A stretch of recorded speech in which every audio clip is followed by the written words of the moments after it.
Y un placer saludarlos a ustedes también, como bien les decía Randall y Thais. Bueno, no hay nada que un cafecito, un tecito o una agua dulcita no resuelva, ¿verdad? Y ojalá este frío sirva para que usted también pueda calentar su alma y pueda calentar este inicio de semana y pueda utilizar sus dones y sus talentos a beneficio de los demás, que creo que es lo más importante y la premisa de vida que nos debe perseguir a todos. Vamos a comenzar con un tema bien importante. Cuando usted de repente siente algún malestar en su cabeza, en su estómago o incluso en su piel, a veces puede que usted no encuentre la causa de qué es lo que está sucediendo. Mucho ojo, puede tratarse de una infección en un órgano o en un sistema de su cuerpo. El doctor Alexander Lin es especialista en medicina paliativa y también máster en control del dolor. Y está con nosotros para ayudarnos a entender cuál puede ser el impacto de una infección. ¿Qué tan grave puede convertirse una infección si usted y yo no la cuidamos o no la atendemos? ¿A qué síntomas debemos prestarle atención? El doctor nos va a explicar y nos va a desarrollar punto a punto. Si usted desea realizarnos una consulta, le ponemos a su disposición el Facebook, como ya es costumbre. Y también la línea de WhatsApp 6087-7777 para que usted, como siempre le he dicho, nos ayude a hacer esta entrevista mucho más interactiva en la que todos aprendemos. Ninguno, ni usted ni yo, supongo, tampoco es especialista. Estoy seguro que el doctor nos va a ayudar a evacuar las dudas, así que no tenga pena en preguntar. Doctor, bienvenido. Qué gusto tenerlo aquí en la casa. Igual, don Omar, un gusto, un placer estar nuevamente aquí en el programa y compartiendo de un tema tan interesante y yo creo de mucha relevancia en el tiempo que estamos viviendo, ¿no? Así es. Doctor, ¿cuáles son? Y el reto suyo va a ser ayudarnos a que el tema sea muy sencillo. Es parte de sus características, además usted explica siempre con mucha claridad. Muchas gracias. ¿Cuáles son las razones por las que una infección puede gobernar el cuerpo, puede invadir nuestro cuerpo? Sí, la palabra infección, don Omar, especialmente en estos días que está el COVID, están las enfermedades transmisibles, se ha estado escuchando cada vez más, ¿sí? Y la gente toma infección como si fuera una enfermedad. Pero médicamente, don Omar, la infección es solamente una fase de lo que pasa con los patógenos en nuestro cuerpo. Imagínense que nosotros estamos viviendo nuestra vida y convivimos no solamente con los vecinos y nuestros familiares, convivimos con millones de bacterias, virus y parásitos que hay en el ambiente, ¿sí? Pero no siempre nos enfermamos. Entonces, microbiológicamente, no se habla solamente de infección, sino que se habla de primero fenómeno de colonización. Hay colonias en nuestro cuerpo, sea en la piel, en las cavidades, en diferentes partes. Luego, debe de tener una invasión que ya está pasando del límite que debería de estar y luego comienza la infección, que es la proliferación de un organismo que es patógeno en nuestro cuerpo. Y cuando ya nos sentimos mal, ya la enfermedad, estamos hablando de un proceso infeccioso que quiere decir que ya al final, el cuerpo se dejó primero colonizar, el cuerpo se dejó invadir, el cuerpo se dejó producir una infección y el proceso infeccioso es cuando el cuerpo reacciona. Y generalmente es cuando reacciona nuestro cuerpo que comenzamos a notar síntomas, ¿sí? Ahí es cuando uno nota de que algo extraño está, porque esas bacterias, esos microorganismos generalmente son muy sigilosos, ¿verdad? O más bien podemos convivir con ellos relativamente bien hasta que pase la línea. Le entiendo entonces que el cuerpo, cuando hay una infección, es el cuerpo queriendo defenderse de esta cantidad de bacterias. Es correcto, usted lo definió muy bien. Es la infección que llamamos nosotros, realmente se llama proceso infeccioso en medicina, es el huésped que somos nosotros tratando de hacer resistencia a lo que se le quiere, sacar provecho. Sí. ¿Las infecciones pueden ocurrir en cualquier parte del cuerpo, doctor? Bueno, las infecciones pueden ocurrir, como usted dice, en cualquier parte del cuerpo. Como dicen, desde la punta del pelo hasta la uña de los pies. La punta de los dedos puede comenzar con una candidiasis, ¿verdad? O con un hongo del cuero cabelludo y uno puede terminar también con ciertas tiñas que también son hongos o son llamados los yuyos de los pies, ¿sí? Entonces puede ser desde la punta de los dedos, la punta del cabello hasta el dedo del pie y puede ser tan afuera como la piel, ¿verdad? Que puede causar infecciones cutáneas o una celulitis o a lo más profundo de nosotros, que es los huesos, y causar lo que se llama osteomielitis. Cualquier lugar que prolifere un patógeno que no debería ser su lugar, es infección. De hecho, hemos preparado una pantalla informativa donde el doctor nos explica algunos de los síntomas más frecuentes que pueden presentarse cuando hay una infección. Y esto casi que es religioso, ¿verdad, doctor? Siempre la fiebre normalmente se hace presente. Generalmente, hablamos de medicina generalmente, porque dicen que la regla está hecha para romperse y el mundo está en generalidades y particularidades.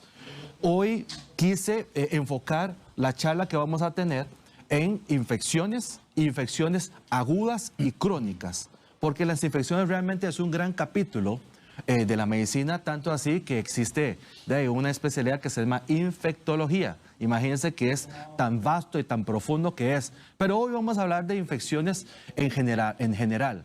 Las infecciones pueden ser agudas y pueden ser crónicas. Agudas son las infecciones que son son recientes, ¿verdad? Y se pueden caracterizar con sintomatologías que son sistémicos y también son sintomatología más específicos, como por ejemplo sistémicos, se encuentra en todo el cuerpo, como por ejemplo fiebre, ¿sí? Escalofríos y sudor, como tipo malaria, ¿sí? O cualquier infección. Enrojecimientos, dolor e inflamación, ya estamos yendo a lugares más específicos. Si yo tengo una celulitis en la pierna, pues me va a hinchar la pierna, no me va a hinchar el brazo, ¿sí? Y luego también se puede dar manifestaciones por sistemas. Si yo tengo los bronquios o la tráquea con cierta infección, voy a tener tos, todo el aparato respiratorio, dolor de garganta, úlcera de bocas, ¿sí? A veces puede ser por zonas, como alguien que tiene una infección en otro lado, inclusive en los meninges puede caracterizarse por el cuello rígido. De hecho, ese síntoma me llama mucho la atención, doctor. No se piensa tan frecuentemente que rigidez en el cuello sea una infección. Correcto. Y generalmente no es, o sea, no vaya a ser que el televidente que ve el programa de hoy amaneció con el cuello rígido y dice, ala, ya tengo... Sí, no es un absoluto, pero puede suceder. No es un absoluto. Pero ese es un síntoma muy interesante de lo que se llama una tríada de irritación meningia que se caracteriza por rigidez, ¿verdad? Puede tener malestar general o fiebre y vómito.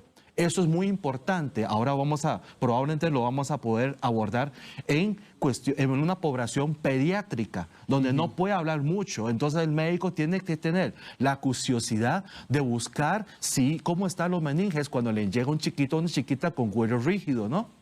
Y después también las secreciones, como puede ser también en cavidades tipo vaginal, inguinal, también puede tener ese problema. Me llama la atención que uno de los síntomas finales también es el ardor al orinar. Puede ser también una infección, en este caso ya a nivel renal, doctor. De hecho, ardor al orinar es un síntoma muy importante, sumamente importante. Básicamente, en niños, niñas y adultos mayores y adultas mayores. Porque puede decir, bueno, aparte de una infección del riñón, puede ser una infección el tracto urinario. Acordemos, el tracto urinario podría comenzar en riñón, donde filtra, y luego hay túbulos que vienen a recolectar orina, ¿verdad? Que transporta orina y se llega a una bolsita extensible que lo llamamos vejiga, ¿sí? Y de vejiga el meato urinario.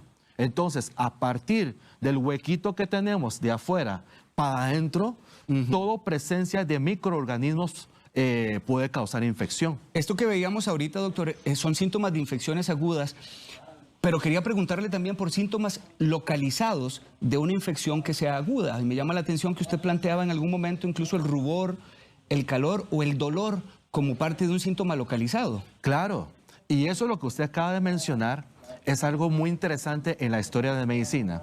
Porque la historia de medicina occidental, hoy estamos hablando de medicina occidental, se ha venido desarrollando a través de los siglos, y los síntomas, rubor, calor, dolor y tumor, esos cuatro se llama tétrada. Y se dice que esa es la famosa tétrada de Celso. Celso fue un médico griego famoso, el primer siglo que vivió en el primer siglo. Y él observó que cuando las personas tenían infección tenía esas 4 características en conjunto, lo que hace la observación y el buen sentido común, ¿no? Esto es parte de los síntomas localizados que el doctor Alexander Lin nos ha estado explicando con respecto a infecciones agudas. Y de hecho le invito a que usted realice sus consultas a partir de este momento al Facebook de Buen Día y también al WhatsApp 6087-7777. ¿Por qué hemos querido desarrollar este tema? Bueno, porque es más común de lo que incluso nosotros imaginamos. Ya usted escuchaba al doctor hablar un poco de que los síntomas de una infección y que la infección en sí es también la presencia de un exceso de bacterias que colonizan nuestro cuerpo y el cuerpo busca defenderse. A raíz de eso es normal que usted pueda presentar parte de estos síntomas que usted ve en pantalla, pero también fiebre, escalofríos y sudor, que aunque no son síntomas absolutos y que siempre vayan a aparecer, sí son bastante frecuentes, nos estaba explicando el doctor. Ahora, doctor, yo quisiera como que usted también nos explicara las consecuencias ahora, pero de una infección crónica, porque cuando pienso en cierta cronicidad ya estamos hablando de una infección que viene desde mucho tiempo atrás. Es correcto. Explíqueme usted. Es correcto. Como todo en medicina, se puede caracterizar sea por la causa, sea por las manifestaciones y también a lo largo del eje del tiempo.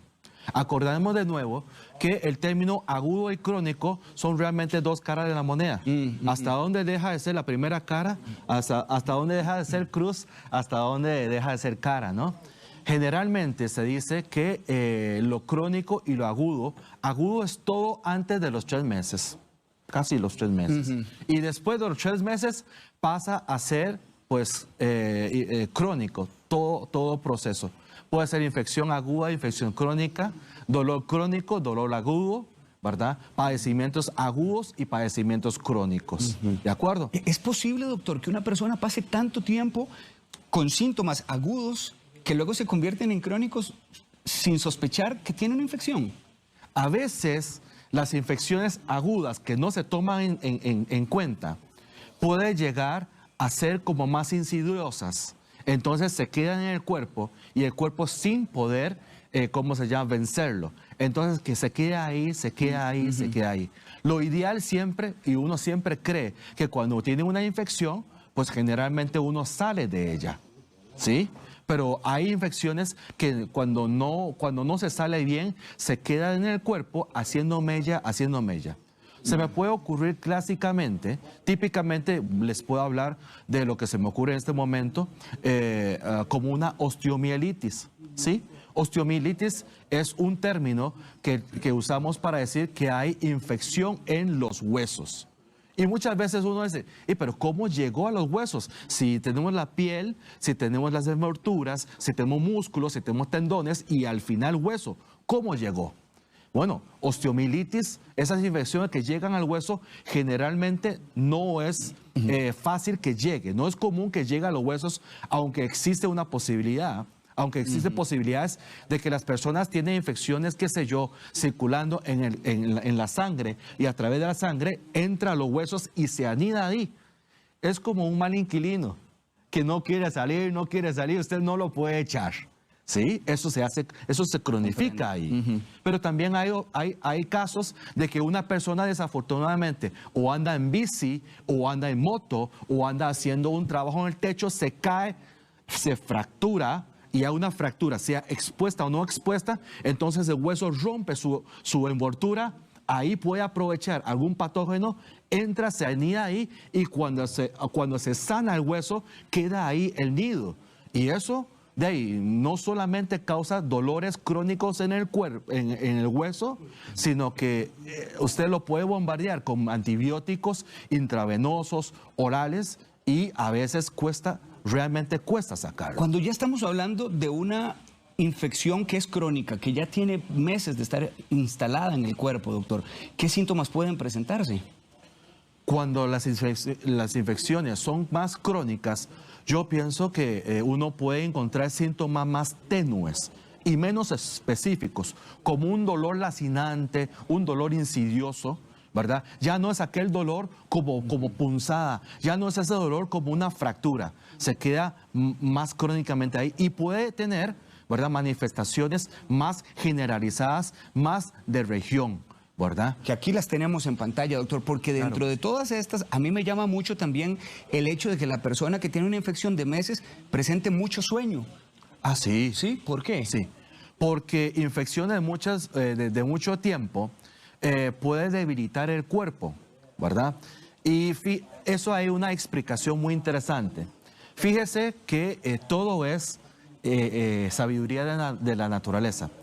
Hay un buen número de cepas de microorganismos que para proliferarse necesita del elemento hierro, ¿sí? Entonces, cuando ellos están dentro del cuerpo, es como una batalla por el hierro, entonces a ver quién tiene ese recurso. Y el cuerpo pareciera que supiera, pareciera que sabe que ese hierro, las bacterias lo buscan para multiplicarse. Entonces el cuerpo busca mecanismos para limitar el hierro para que las bacterias no se multipliquen. Pero también nosotros necesitamos hierro. Omar, ¿en qué lugar necesitamos hierro de por sí? La hemoglobina. La sangre. Entonces, una persona crónicamente enferma ocurre un fenómeno que se llama la anemia de la enfermedad crónica. De que como hay una infección crónica en la sangre, el cuerpo como que guarda y resguarda el hierro, entonces toda la persona en sí entra en un déficit de hemoglobina por déficit de hierro, porque cuando suelta el hierro, las bacterias lo cogen. Entonces las personas con infecciones crónicas pueden casualmente cursar con, ¿cómo se llama?, anemia crónica. Mari Zúñiga es una televidente que en este momento está viendo la entrevista. Mari, un saludo y un fuerte abrazo. Ella le envía a usted, doctor, una consulta. Dice que tiene una muela infeccionada. Le da terror ir al dentista en estos días y quiere saber si ella, con utilizar antibióticos, es posible que el dolor desaparezca y que se quite la infección. Ella tiene dolor y además tiene mucha inflamación, nos explica. Eso es una muy buena pregunta, muy buena pregunta. Y me voy a atrever a colaborar con doña Mari y con el programa, sin ser odontólogo, ¿no? Pero bueno, son temas de salud y uno trata de colaborar. Realmente una infección de muela va a doler, ¿sí? Y ante la imposibilidad de ir donde un odontólogo, pues hay que ver qué se puede hacer. Pero desde el punto de vista de la fisiopatología del dolor, pues fíjese que una muela infeccionada no necesariamente es el origen del dolor. Porque una muela, sabemos que las muelas tienen ese cuerpo de diente y a veces tienen raíces. Y generalmente a través de las raíces entran vasos sanguíneos y los acompaña de fibras nerviosas para inervar, para dar sensibilidad a los dientes. ¿Cierto o no? A veces la gente no sabe o no lo toma en cuenta, pero sí los dientes están con sensibilidad, porque si no, cuando uno toca diente, uno siente que diente toca algo, ¿cierto? Y eso lo da a través de las inervaciones. Entonces, en una infección de muela, normalmente la bacteria se come la parte de dentina y de pulpa, pero cuando siente el dolor es cuando ya irrita la raíz. Entonces, uno puede a través del antibiótico matar, ¿cómo se llama?, las bacterias de cierto modo, porque son mal irrigados. Por eso es que los dentistas hacen un hueco y meten medicamento adentro. No es solamente tomado también, pero lo irritado del nervio podría quedarse, porque el dolor no necesariamente es por la actividad bacteriana activa, sino por lo que irritó de raíz de los nervios. Para tratar la infección de muela, pienso que antibiótico le puede funcionar. Para tratar el dolor, yo no estoy tan seguro. Le comprendo. Me gusta mucho esta consulta que le hace Jenny Céspedes, porque además plantea ya con respecto al hijo. Y quiero saber ahora más adelante que usted me explique si el comportamiento de una infección es el mismo en una persona adulta que en un niño, por ejemplo. Sí. Pero ayudémosle a ella con este tema. Dice que el hijo hace 3 días tiene sordera, dice Jenny, en ambos oídos. Le han dado mareos y él dice que le molesta mucho, pero no quiere ir al hospital. Y creo que ese ha sido el comportamiento habitual de muchas personas que están evitando ir a un centro médico por razones obvias. ¿Podría ser una infección de oído?, pregunta ella. ¿Puedo comprarle algo en la farmacia? Sé que es limitada la respuesta que usted pueda dar, doctor, pero al menos orientemos a esta mamá. Gracias por la comprensión, y aquí se trata de siempre ayudar, ¿no? Porque de eso se trata. Yo pienso que cuando es tan reciente el problema, hay muy buena probabilidad de que sea una infección, y especialmente porque se acompaña de dolor. Ahora, como hemos visto en la lista anterior, que después lo pueden revisar, ¿verdad? La infección no solamente es dolor, sino que muchas veces se puede acompañar de otros síntomas. Yo, en su caso, habría que ver si uno consigue un termómetro y le mide la temperatura, a ver si también la temperatura se alza. Acordemos otra vez de lo que escribió el médico Celso, el primer siglo de la historia, que hay dolor, ¿verdad?, calor, rubor y tumor. Esos son 4 elementos que generalmente coexisten en un proceso infeccioso o inflamatorio. Entonces, acabamos de decir dolor. Vamos a ver si hay temperatura, eso sería el calor. El rubor y tumor cuesta más que usted lo vea, porque ya se necesitaría de un aparato que se llama otoscopio, que uno entra con un dilatador y con un luz para ver cómo está el conducto auditivo y ver cómo está el reflejo de la membrana timpánica. Por eso es el valor de ir al médico y que el médico tenga la posibilidad de realizar un examen médico, un examen físico, ¿sí? Porque el médico también somos científicos y somos investigadores y tenemos que investigar, buscar señales para ver si concuerda o no concuerda. Es muy importante que el médico examine. Yo sé que muchas personas me dicen, pero es que he ido a tal lugar y con solamente verme la cara ya me tienen la receta, ¿verdad? Y yo creo que eso no es así. Yo creo que aún estando en el siglo XXI, la medicina sigue teniendo que ser practicada a la par del paciente, ¿verdad? No solamente verlo. Hay que tocar, hay que examinar idealmente, ¿no? Con respecto a la duda que tenía antes, doctor, ¿el comportamiento de la infección es igual en un niño? ¿Se comporta de la misma forma que en un adulto? A veces los niños, a veces nosotros cometemos por error pensando que el niño es un adulto chiquitico. Y nadie más que los pediatras le van a decir, no, eso no es así, un niño no es un adulto en chiquitico. Y a veces por la propia inmadurez del sistema inmune, puede ser que sus manifestaciones sean diferentes. ¿De acuerdo? Lo que hemos dicho anteriormente sobre la diapositiva que hablaba sobre síntomas de rigidez nucal o rigidez en el cuello.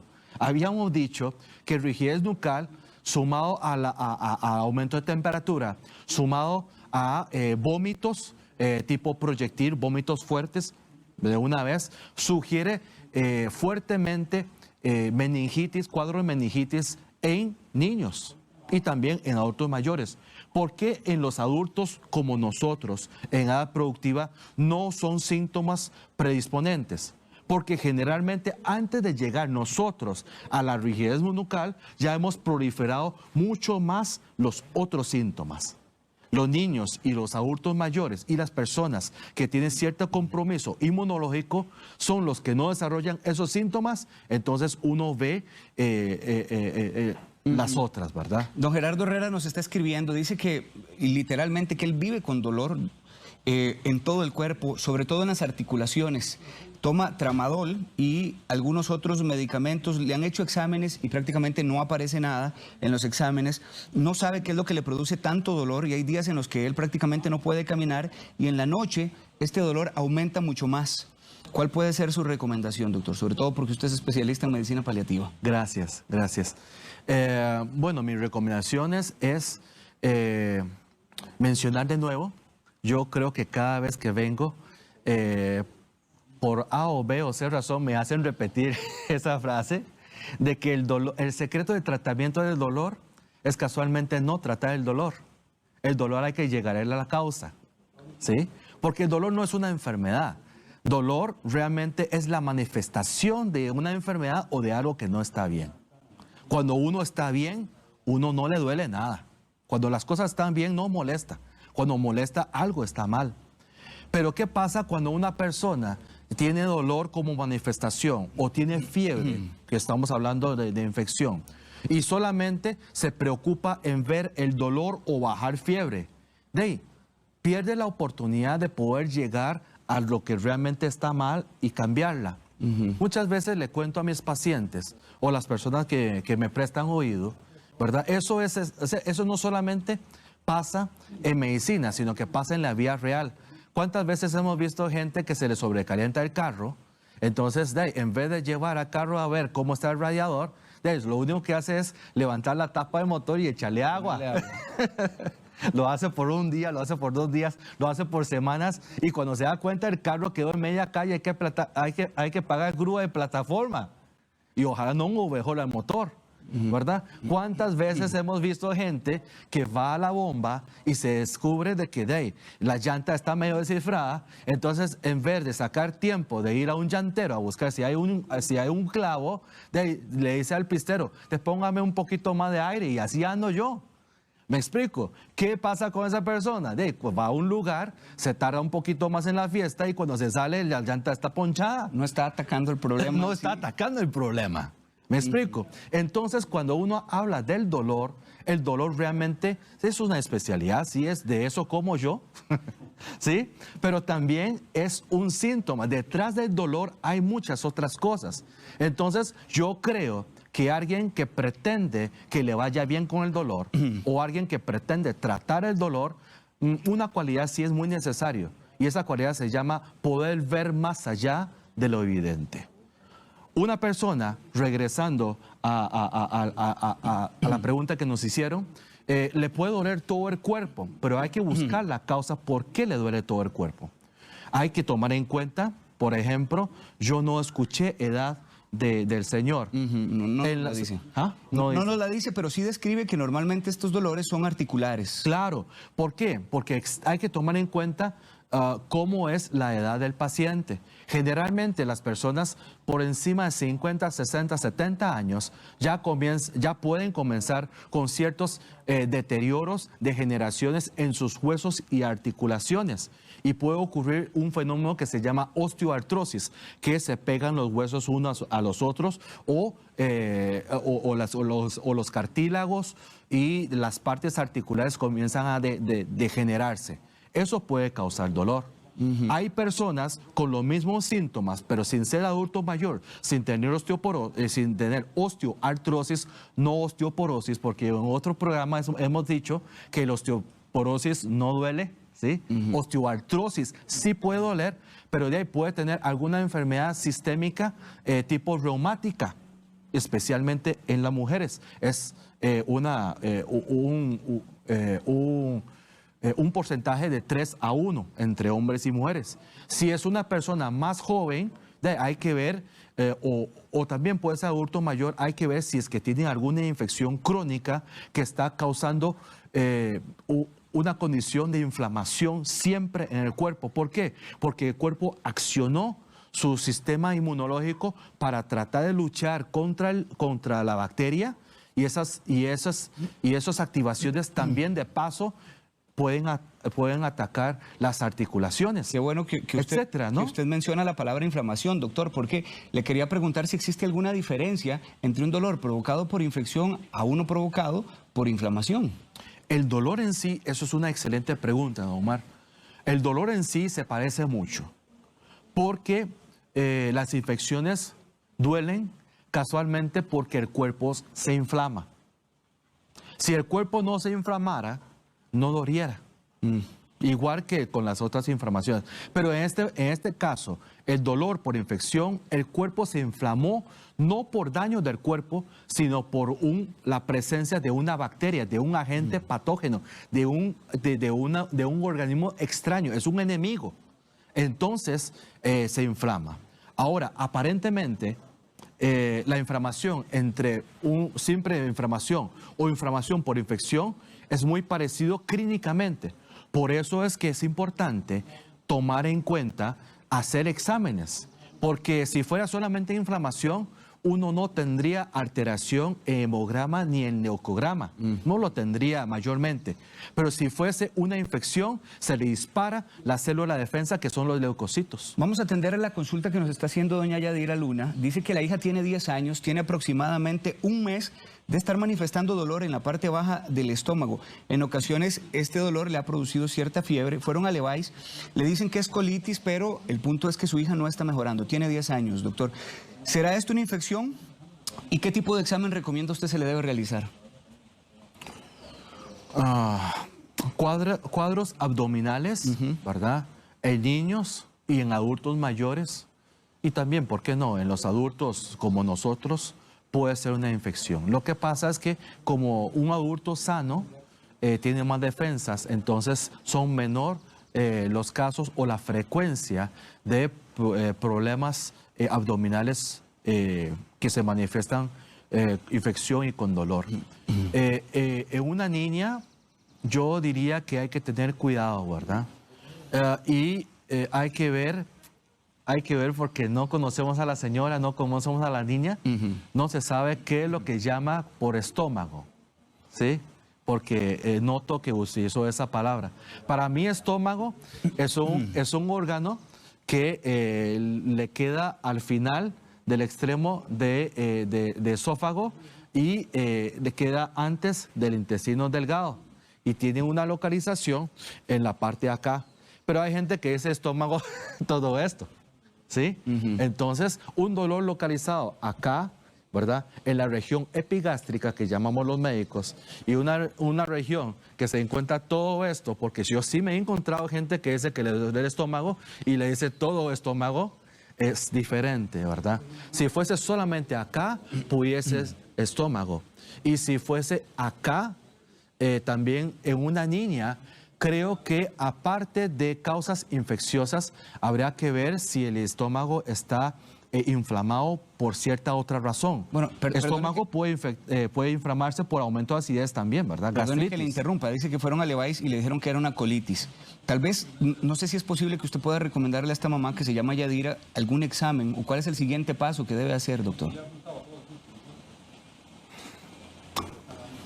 Yo pienso que primero hay que ver, tomar la palabra al colega. Si dijo que es un colitis y le mandó medicamento, pues primeramente tomar el medicamento a ver si el colitis mejora.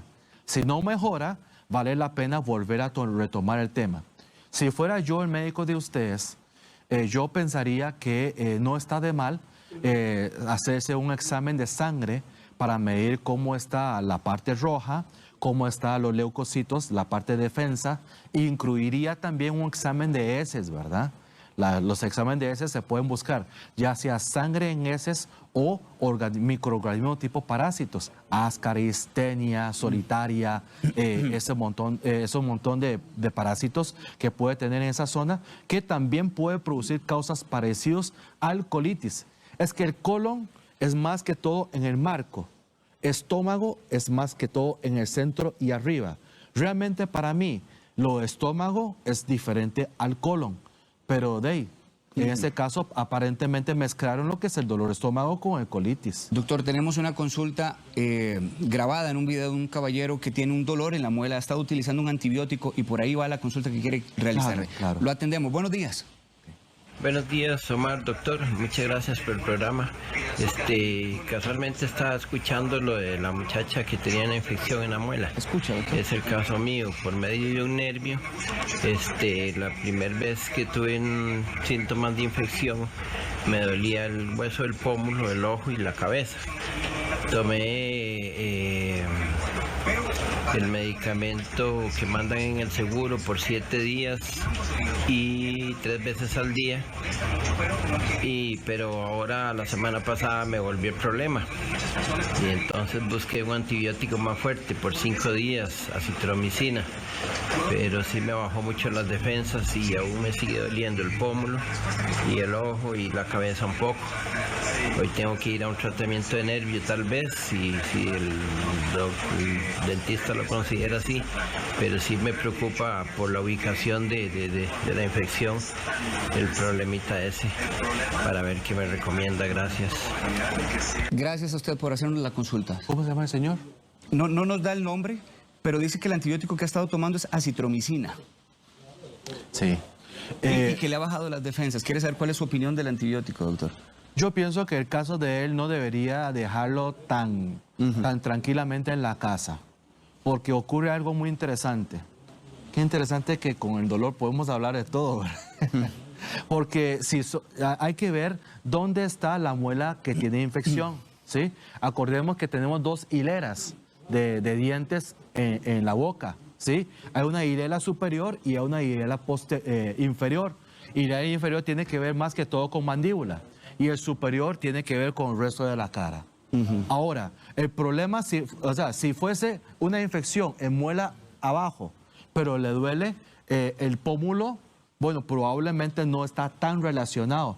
Omar, el problema es si este paciente tiene un problema de infección en muelas de hilera superior y le duele el pómulo. ¿Por qué? Porque sí tiene una conexión directa. Por arriba de nuestra boca, nuestra cavidad vocal, ¿verdad? Ya pueden comenzar ciertamente, bueno, en ciertos casos, lo que son los senos paranasales. Y a veces las infecciones de las muelas, si traspasa dientes, si traspasa muela, si traspasa hueso, puede llegar a la cavidad del seno y causar un sinusitis.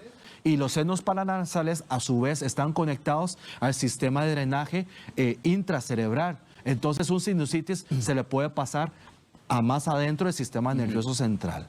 Entonces hay que establecer realmente las diferencias, hay que ver dónde está el asunto para saber qué tan peligroso es. Yo le recomiendo no seguir automedicándose, debería ir a un profesional, ¿cómo se llama? Calificado, sea médico, sea odontólogo, y probablemente si usted tiene afectación, primeramente la infección en el diente está en la hilera superior y le duele el pómulo, yo diría que tampoco está mal hacerse unas tomas de radiografía, saber cómo están los senos paranasales.